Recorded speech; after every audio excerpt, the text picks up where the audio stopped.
Good afternoon, and welcome to this week's episode of Supply Chain Talk. My name's Alistair Chariton, your host this week. Our main topic today is the future of AI in supply chains from hype to impact. And first, we'll discuss a topical news item. And as always, we invite you to join in the audience using the chat panel. If you're watching on LinkedIn, we try and keep an eye on the comments on LinkedIn as well. So we may try and bring those in. And as is traditional, we will be awarding a Supply Chain Talk mug for the contribution, the question or insight that we find most useful. So please do join in. So without further ado, let me introduce my three excellent guests. The first of these is Martin Miller. He's ex-director of AI and machine learning for production operations at Levi Strauss & Company and is based in the Bay Area. He's a startup leader specializing in AI-enabled solutions with experience building high-performance cloud systems. And he serves as a fractional chief technology officer and a member of Hetz Venture Capital's data advisory team. Martin's often cruising on his scooter with the Vesperados, and you can see some handlebars and memorabilia behind him.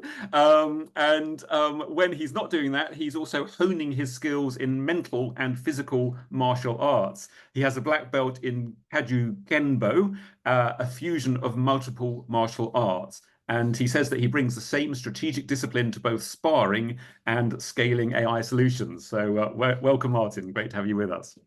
Thank you so much for having me. No, it's our pleasure. Our second guest is a familiar face, Patrick Strauss, who is CEO of Tomorrow's Leaders Today. Patrick has over 30 years of experience in emerging technologies, supply chain, and digital transformation at industry giants like GlobalLogic, Hitachi, DXC, Luxoft, IBM, and British Telecom. And he continues to share his knowledge and insights through roles at Cranfield University, at the Institute of Management Development in Switzerland, and at the London School of Economics. And he launched Tomorrow's Leaders Today, bringing his coaching passion to senior leadership executives. And an interesting fact about Patrick is that he played a pivotal role in creating the world's first human to cyborg development, which was a groundbreaking tech for good initiative for those diagnosed with motor neuron disease. So welcome again, Patrick. Thank you, Alistair. We are joined by Anne-Fleur Ellard, who is Principal Product Manager for AI at Kinaxis. She's joining us from Toronto today, so thanks for getting up in the morning for that. And Anne-Fleur oversees the AI roadmap and product initiatives at Kinaxis, and she's been focusing on creating an AI agentic framework for Maestro, which is Kinaxis supply chain software. And she started working on natural language processing in 2014 as part of her professional journey centered on AI. She holds an MBA from MIT Sloan, and she's traveled extensively, and so far has counted that she's visited 33 countries. So I'm sure you'll be adding more to the list as the years go by. So welcome, Anne. Thank you so much. So let's move now to our news item, which was written by journalists at Bloomberg. It was just published this Monday, and it's headed up kind of with the sort of rather alarming headline, Trade Apocalypse Warning from Supply Chain Ahead of USTR Hearing, meaning the US Trade Representatives hearing. And it's all about levies on Chinese shipping and how they would damage the US economy, critics warn. So while there's been a huge amount of publicity about tariffs, there's been surprisingly little about this proposal, which is sort of being discussed. And essentially, it's going to involve that any Chinese-built cargo vessel or Chinese-operated cargo vessels having different levies when they visit a port in the US. And those surcharges are pretty colossal, of anything from $1 to $3 million for a port visit. For some cargoes, and there's an example given, that could double or triple the cost of shipping. So it's already having an impact of, and there's an example given where a kind of German exporter is sort of held off sending a huge shipment of steel pipes that are needed because of fears of what the shipping cost might be, the levy. And supposedly, I say that sort of advisedly, supposedly the tariff, the levy, is to encourage the US to be able to start building more cargo shipping. In context, China now produces more than half of the world's cargo shipping by tonnage. And last year, in contrast, the US shipyards built a grand total of 1/100th of 1%. So basically, the US cargo shipbuilding industry is pretty much non-existent. There's been a lot of criticism, as you might understand, on this. The National Retail Federation in the US has said this is more of a threat than tariffs because of the impact it's going to have on the supply chain. Carriers have also said this is really bad news because they're probably, rather than try and pass the levy on, they're going to pull out of certain rotations. In other words, they'll just visit fewer large ports, unload everything there, and skip out the smaller ports, which will clearly have an impact on those smaller ports, as well as adding more trucks to the roads for longer distances. Final comments, the Chief Executive Officer of the World Shipping Council says this is a backward-looking, retrospective, multi-million-dollar per port call fee, and it will only serve to penalize consumers, businesses, especially farmers, raising prices and threatening jobs. And finally, again, a little bit of parallels with the tariff sort of debates is that people are saying, well, even if the US started to develop more shipyards for building cargo vessels, it would take decades for them to build up the expertise and capacity to meet shipping demand. So it all seems a kind of an alarming story, to say the least. And I think there does seem to be an interesting parallel with tariffs, where if tariffs were around ultimately trying to encourage more manufacturing to move back to the US, you can't just suddenly say next month I'm putting on tariffs. Many people have said that to build up US manufacturing, it takes at least months if you've got an existing line with capacity, if not years if you're trying to build new factories. So kind of interesting parallels there. So I guess sort of questions for our panel. Is the levy an effective way to encourage investment in cargo shipbuilding in the US? Will it have an impact on costs for businesses and prices for consumers? And how do you think shippers and businesses are going to handle this? And perhaps, would AI help at all in all the decision making that's going to be needed? So, Martin, lots of questions there. Do pick one or several or none. Say what you want, and Oh, it'd be wow. great to get your comments. Wow. I'll stay out of the political side of this conversation, but let's just say taxation to impact the problem here. We can use AI techniques or predictive analysis techniques to know which port combination is best for a supply chain and plan around it and figure what's the best path. But tariffs aren't going to be an easy thing to work around. These things are all the cargo that's in the route right now was built months and months ago, packaged, delivered, cargoed into containers.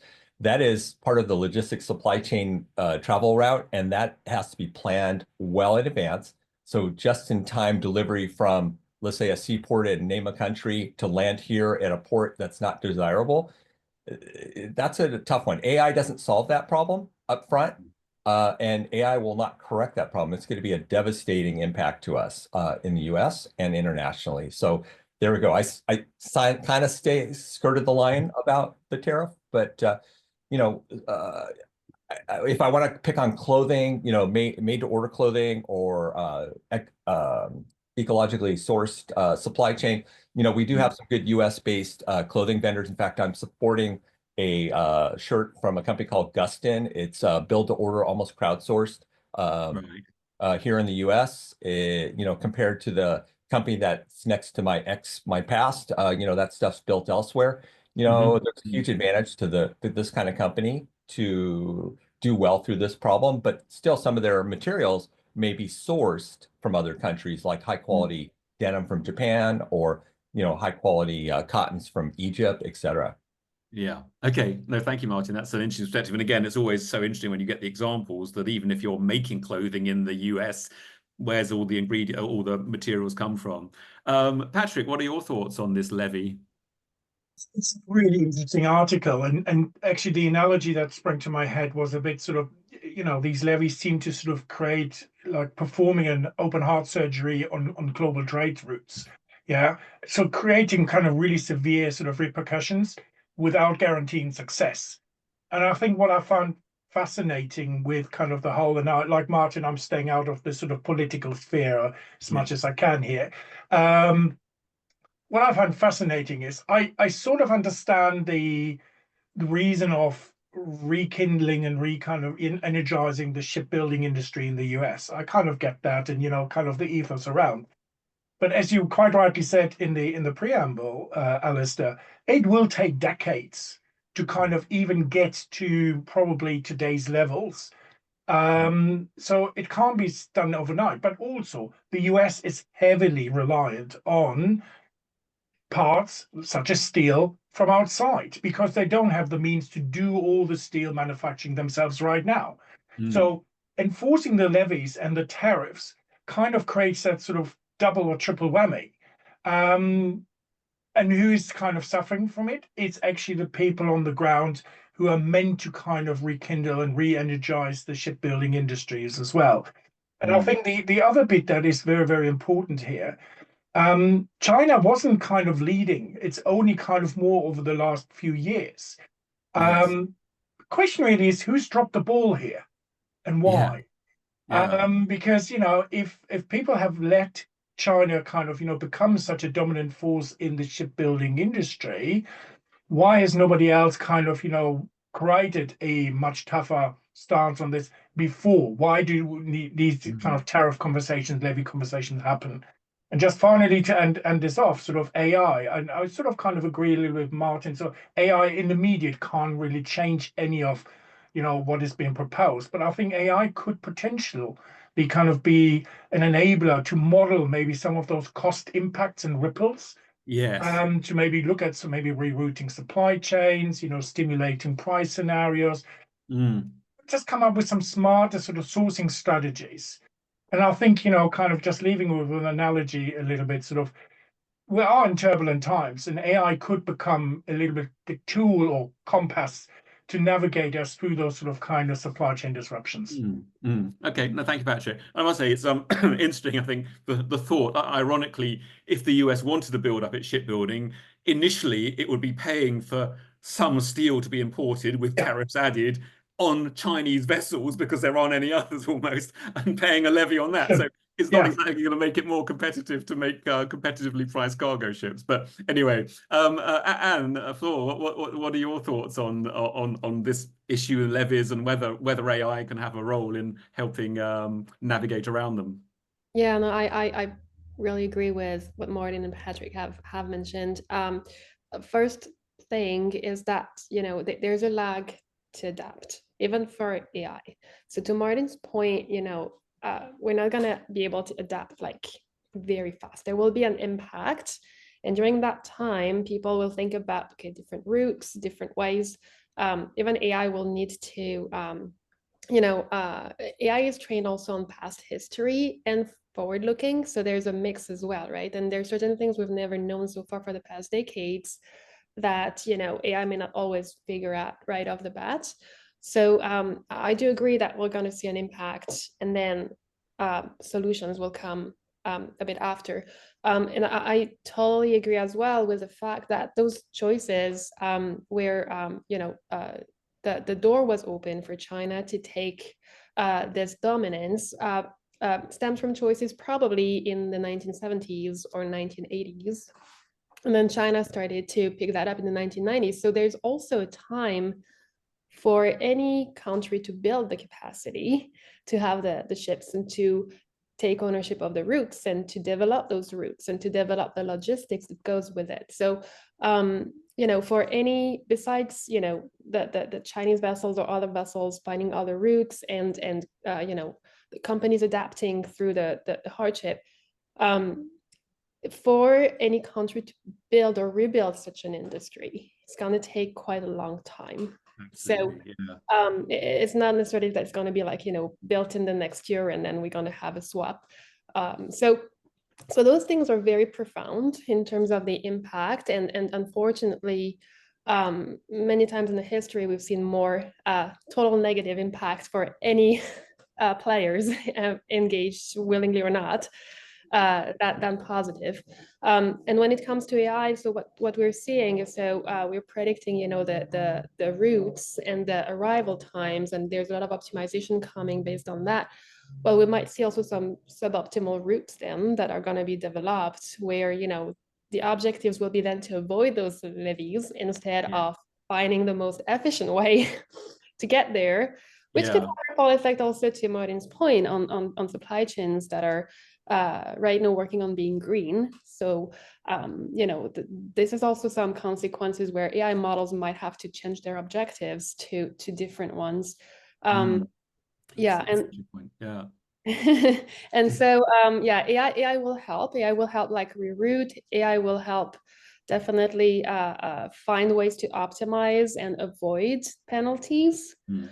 It does not mean that from a global trade perspective, from a carbon emission perspective, from a time efficiency perspective, we'll get more optimal. No, absolutely. Good. Well, let's I think it's a sort of wholehearted negative from all three of us, all four of us on this one. And let's hope that the debate in Washington this week kind of sees some sort of sense and rose back from it, because it really is one where, you know, the trade tariffs, you could argue that there's a possibility to make some changes in the medium term, in months or a year or two, but in this one, it's just years away before you could change the shipping landscape much. Let's move now to our main topic, and as a reminder, that's the future of AI in supply chains, from hype to impact. And our first discussion point is how AI is evolving from predictive analytics to self-learning and autonomous decision-making in supply chain operations. So I guess turning first to you, Martin, I mean, I was wondering, is there a sort of sharp change when you move from predictive analytics, or is it a kind of continuation of increasing capability of your software, of your decision support? And are there sort of key enablers here? You know, is it, you know, do you need to have far better data to enable this, or actually, if the software is capable enough and has the right algorithms and sort of clever intelligence, can it just learn from your existing data? So a few questions there. Welcome your insights on this one.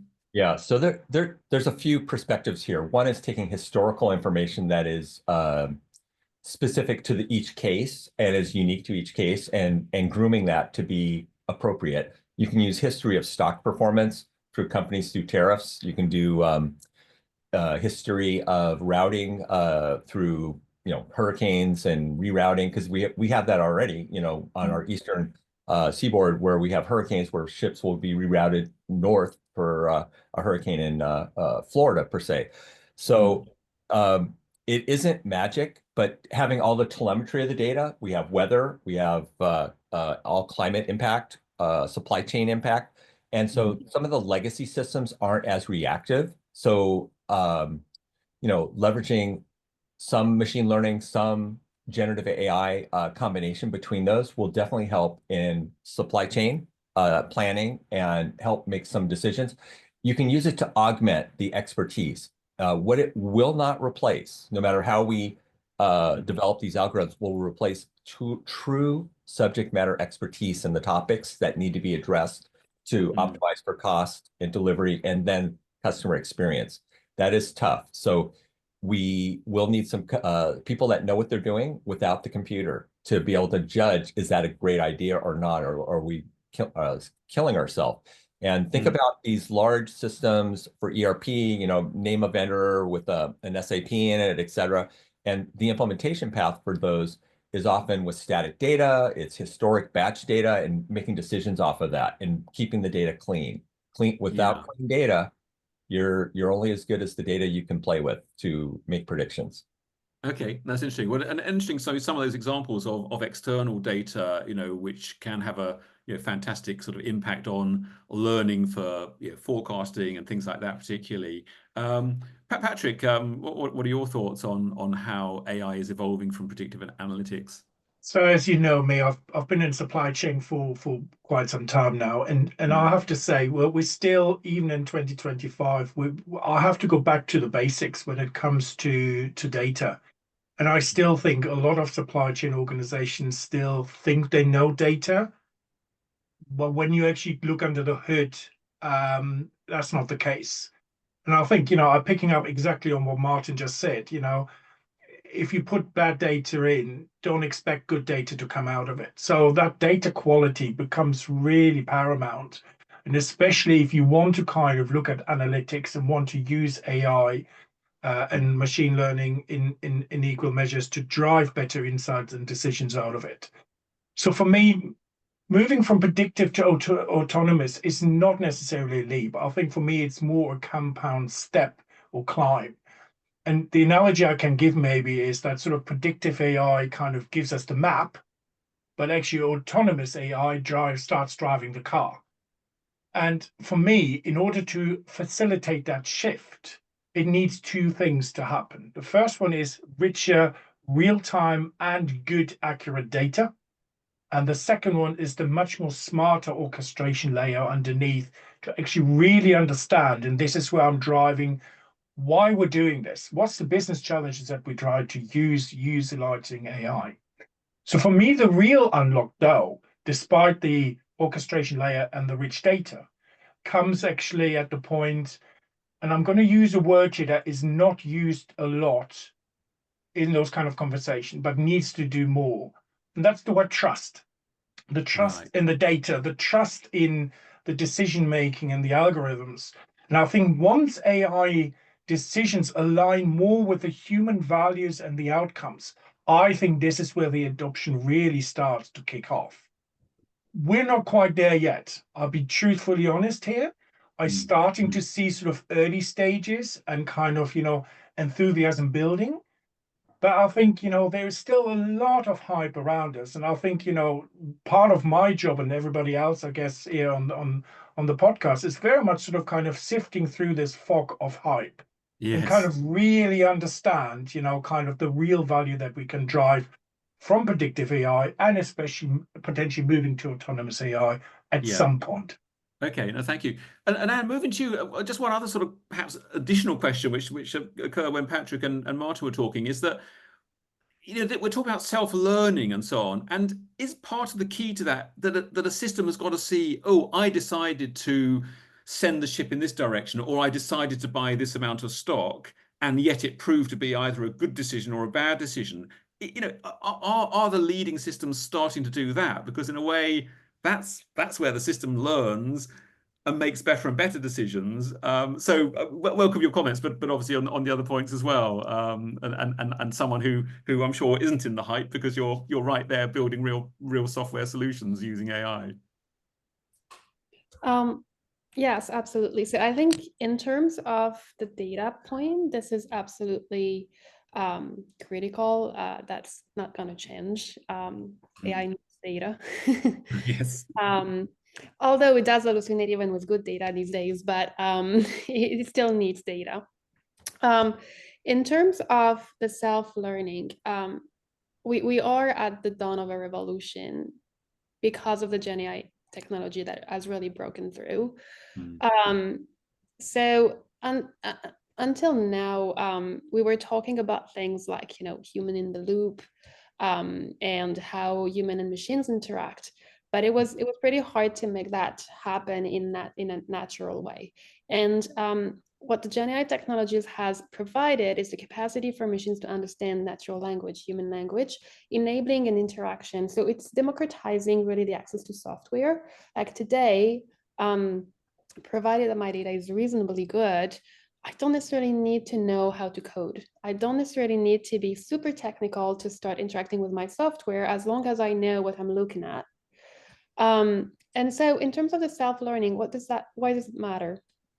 So the software was always able to learn from the data that was there. And as long as we are recording decisions and their outcomes that can then qualify to good or bad. Like, for example, for the shipping, a decision is made to go to a port where levies will be applied, $3 million. The $3 million is a penalty to the overall cost that's given as an objective for the AI model in choosing its routes.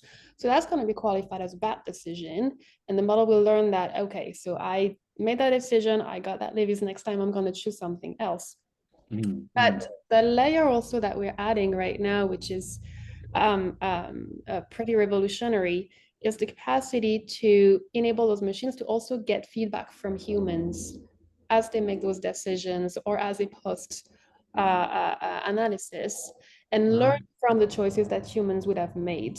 Because the humans can prompt the machine and interact, saying, you know, like, okay, well, I'm proposing or recommending to make that decision. This is the reason why. And the human can say, no, like, you should have looked at this, you should have considered that, and this is the decision that I would want to make, which also gets recorded and which also gets to the learning of the machine or agents, for that matter, that are on the rise with Gen AI, right? So, and this is part of the building block, that learning, the recording first. So going back to the data, more than just the data is the recording of the decisions, the recording of the outcomes, and the capacity to qualify them to good and bad based on certain penalties like cost or whichever penalty we define.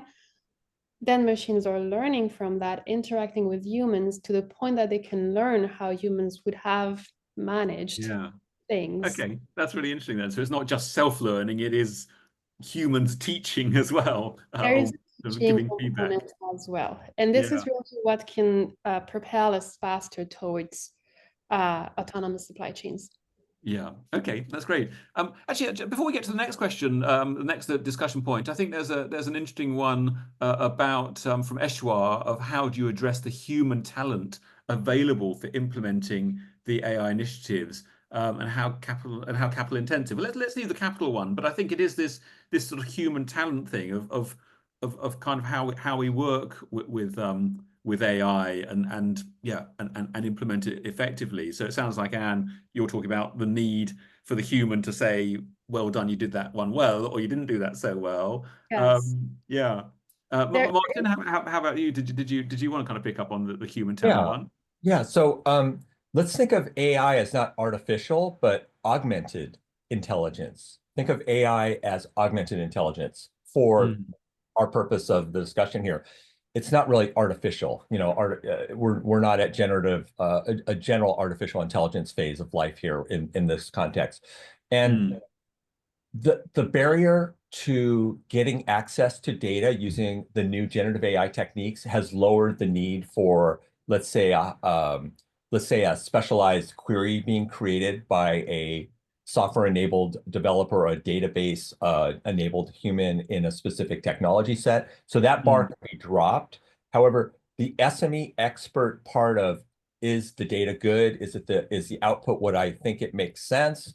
Can I play not just A/B scenario, but A/B/X scenarios? Because you don't know if you're on the highest peak and might fall down, or is there another peak I want to go after later that's, you know, not in my purview. So you want to do A/B/X type of validation, not just A/B scenario. And this will make sense to those that play in AI as data scientists or as people predicting, you know, what are my extreme cases if I take an X path versus an A/B path. And that's really important. And lastly, let's not leave the human behind in the upskilling. That is a critical piece. And it's not rocket science to learn how to use a prompt and to direct it, but it takes some SME expertise of the topic to help that conversation and a prompt work. Yeah, great. No, thank you. Patrick, any thoughts on the human element there? I mean, I just got back what I said a few minutes ago, and that's the trust element, really. And you can't build that without the human input and validation on the back of that. And I concur with what Anne and Martin said. I think there has always been, and there still is, a significant amount of fear and reluctance in implementing AI because of thinking of making jobs and people redundant. The reality is, actually, in order to get AI right, you need to have the right skills to train it. And, you know, Anne very elegantly kind of alluded to that already. So the human element, the human talent is vitally important in order to get AI right, to create that trust ultimately. And we all know, by kind of utilizing the AI tools that we all readily have access to nowadays, we still can't trust what the output is that we're seeing on the screen. We still need to validate. We still need to use our own mindsets and knowledge and understanding to verify is actually what I see as an output is right or wrong.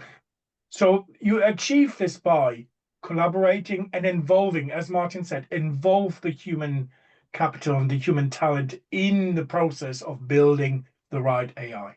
Yeah. And Anne, just before we move on to our second main discussion point, do you see fear in people when you're dealing with clients and client organizations? Are they worried? Or again, people sometimes, it just takes the routine away and you can focus on where you really need your expertise. So it can be positive, can't it?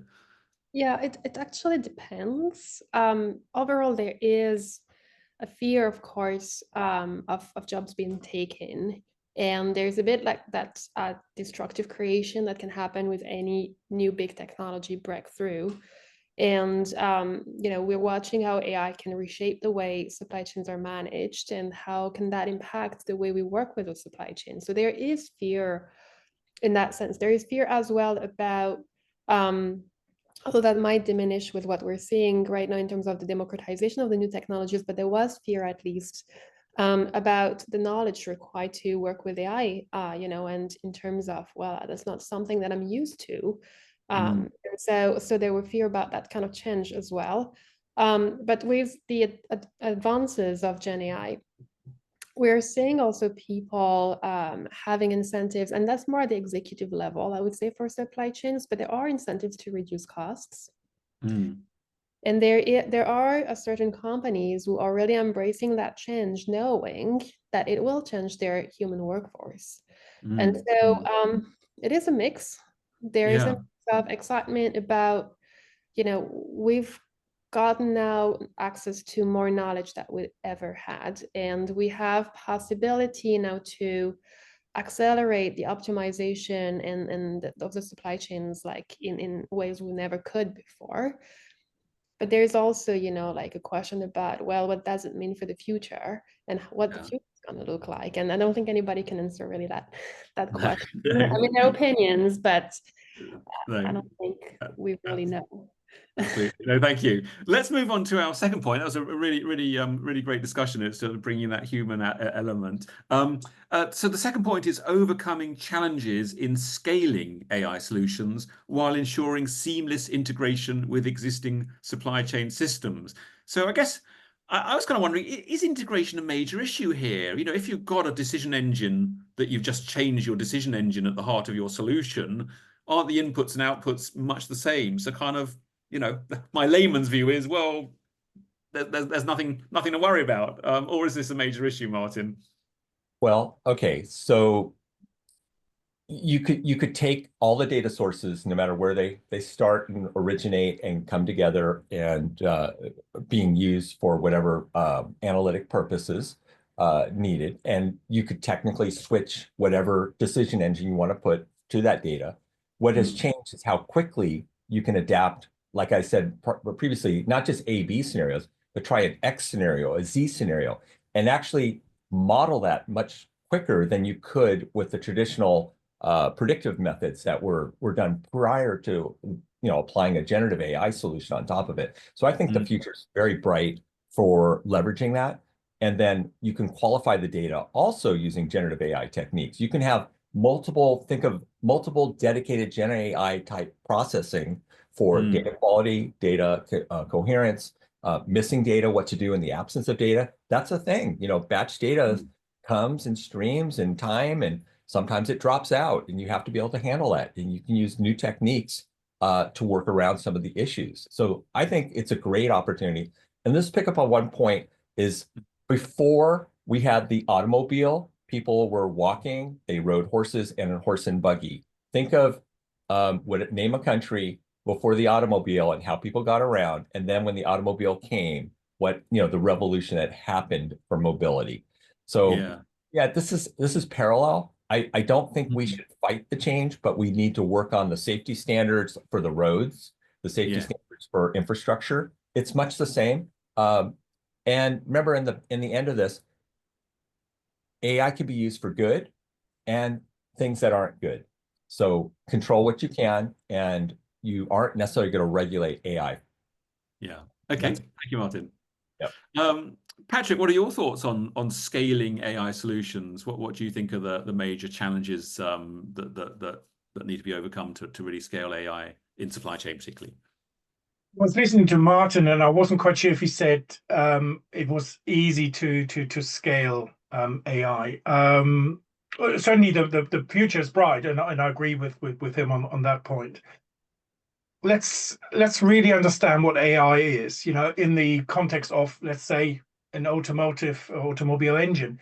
Is it the spark plug or is it the whole engine block? Mm. And I can tell you, it's not the spark plug; it's the whole engine block. So to use the analogy, have you ever tried to replace an F1 Formula One car's engine mid-race? It's certainly not plug. It's not plug and play. So, and this is where I'm going with this. I don't think you can't, if you have existing decision engines and you now have a flavor of AI decision engine, that you kind of just switch it, or you have your APIs to kind of move it over to your new engine. It doesn't work quite like that, unfortunately. And there is a whole, and again, this is where I resonate with sort of Martin's points here. It is the orchestration of the legacy tech, of the siloed data, the quality of the data, the human workflows, and so many other variables that make up what actually constitute ultimately how this new AI engine is going to perform in comparison to what we have right now. So for me, the real winners of the scalability and integration of AI decision engines are not just those that see AI as a tool or yet another tool in the assortment of tools that we already got, but much more as, call it a collaborative teammate. Yeah, somebody that actually allows me to build that trust and coherence across the systems, the data, and the people. So for me, I don't think it is as easy as it sounds, and certainly scaling it out later on. The complexities of supply chain just doesn't lend itself to a simple A, B, and C scenario. And again, I vehemently agree here with Martin. You need to think of the X, Y, and Z scenarios ultimately, and you utilize AI in that sense.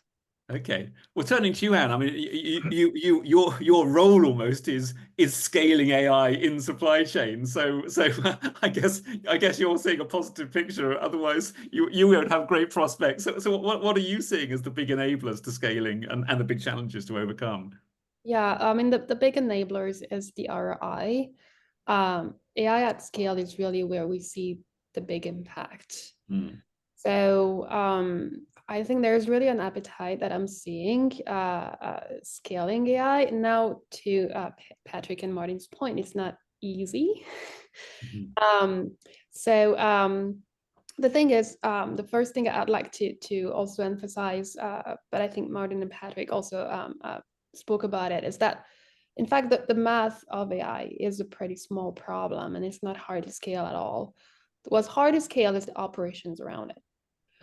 So it's all, the infrastructure, the people, and if you have the processes, because AI can change, dramatically the processes that companies have for their supply chains. Like, let's say, I'll give you an example.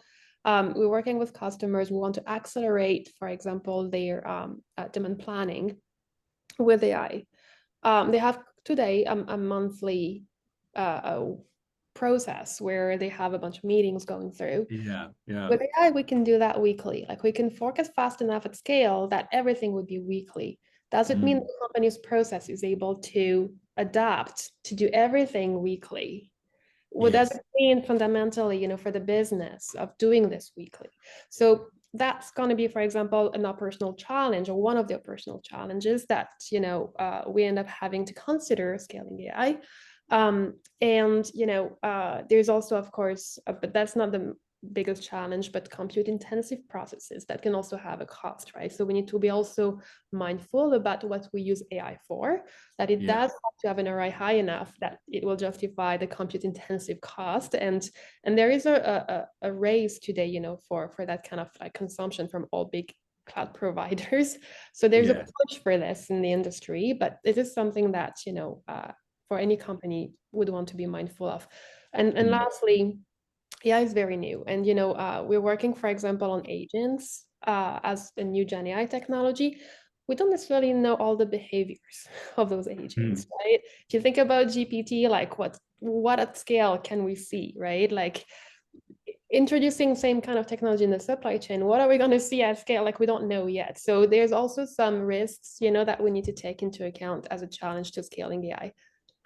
Yeah. Okay. No, that's a great example. That monthly to weekly is it's such an interesting example. So let's move to our third and last discussion point, which is preparing for an AI-driven future, strategies, risks, and the role of Gen AI in shaping next-generation supply chains. So I guess, Gen AI can generate a more diverse set of outputs. It's not just text, it's not just numbers, it can be images, audio, whatever. So which is just interesting thought. So I guess, Martin, I mean, what do you think your vision will be, how supply chains might look in the future when we're using Gen AI and AI-driven solutions? Yeah, I mean, there's no fixed blueprint here for any of us, but what it allows us to do is create a new blueprint for how we want to operate and trying out different methods of these blueprints. Think of, instead of traditional structured way of analysis and looking at decision making, augmented ways to look at the decisions and to judge them and give feedback back to the machine. Just in general, AI, the solutions don't know, the solutions learn, and you can prompt these systems and you can use the data from these systems to augment where you want to go, and then ultimately feedback so you can improve the learning aspect of the machines, because it's not necessarily singularity in AI. It could be multiple different learning systems that you can apply. This is a great opportunity for all of us in industry to look at the good side and how to start small. Don't try to boil the ocean when you can take a small pot to bring it up to temperature and validate your ROI. I want to pick up on Anne's point. I think she brought up ROI earlier. And if you don't have ROI from a small experiment, don't scale it. Yeah, yeah. And essentially, actually, that relates to Eshwar also asked about, is this capital intensive? I guess, and you're saying it might be capital intensive, it might be a more costly solution, but the ROI is fantastic. So don't worry about the capital, I guess would be your message. Patrick, what are your thoughts on how this might all look in the future? Will our supply chain world just look unbelievably different for the decision makers and managers and planners? So I can't say too much, but I've had recent conversations with people in supply chains around AI. And, the positive news is that people are really interested in understanding what AI and specifically Gen AI can bring to the table here. And actually, one conversation that we had was, imagine if a supply chain planner wakes up with, let's say, some sort of Gen AI type assistant in the background that was able to look at the supply chain operation overnight, summarizing sort of overnight disruptions, predicting bottlenecks, but also drafting supplier communications and emails on the back of it, all before they even had their first cup of coffee. Yeah. And you saw the eyes of the people kind of around the table really light up and say, that would be fantastic. Yeah. And it does sound still a little bit science fiction, but I think Anne and Martin can sort of kind of vouch here. It's not satisfying. Actually, we can make it real. And I think this is the real message here. This isn't science fiction anymore. To really, and I take a little bit kind of what Martin, I think, said earlier, the A in AI stands for really, it's augmentation. It's augmenting some of the human capabilities. Yes. I think, the opportunities are endless. The technology is here today to kind of achieve exactly that. But don't do it just for technology's sake. Do it with very clear business challenges and business reasons. And you know what's coming now because you've heard it from me a few times, before in other topics, but it very much applies here as well. Yeah. And you need to understand what needs to be addressed and why. If you can't answer the why question, don't even start a small-scale pilot. No, Yeah, absolutely. Okay. And this is all about really working smarter, more innovative, and that for me is the real challenge, really. Okay, no, thanks, Patrick. And I do love that vision about you waking up and so on. But it's not such a step, because when you think about it, I can remember early in my career, it was brilliant to use spreadsheets and so on, or you'd download stuff from a system and put it in a spreadsheet and crunch it. Then you got your warnings and alerts. Now, Good systems, you just log on in the morning, there's your desktop, here's the alert, the really urgent things, here's the things to keep an eye on, here's stuff with suppliers, here's stuff with customers. So it's not such a leap to see that getting even better. Anne, over to you. You must be, again, closer to this. How's the vision looking for you? Definitely not sci-fi. We're actually, implementing this year for our customers, sending messages, doing the follow-ups, taking actions, transferring inventory, recommending solutions. This is happening now.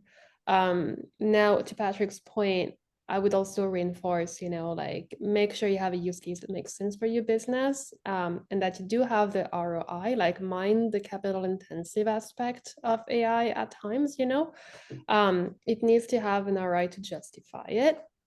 But I do think, and I've been talking as well to a lot of other SaaS software companies, and the consensus that emerges from this conversation is that we are looking at a new way and different way to deliver SaaS software. And that's really the revolution for how we're going to deliver supply chain management.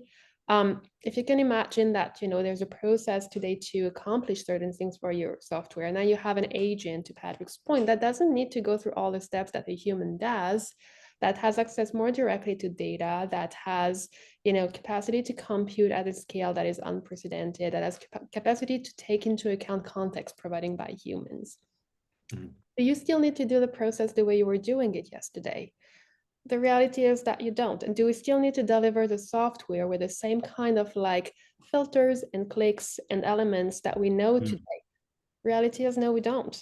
Yeah. And so I think that the part of the revolution that I'm seeing here that GenAI is bringing to supply chain software is that we're not gonna need to keep on doing the same thing as we were doing yesterday. There is a new way that's coming to interact with machines and to deliver SaaS software for our customers that is a lot more natural, a lot more integrated in, our work.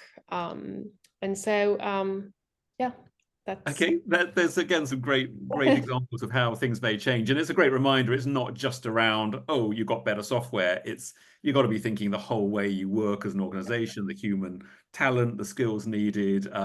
So some great examples there. So I think we can probably all agree that it's not hype. We are talking about impact now, and even more impact coming down. So thank you very much to the three of you for some fantastic insights there. I've got the happy task of awarding the Supply Chain Talk mug, and I think Eshwar, some great questions there. I know you've got a huge collection of these mugs, so you're going to have to build an extension soon. But thanks for those great questions. Thank you to my guest, Martin Miller, who formerly Director of AI and Machine Learning and Production Operations at Levi Strauss, and now a startup leader.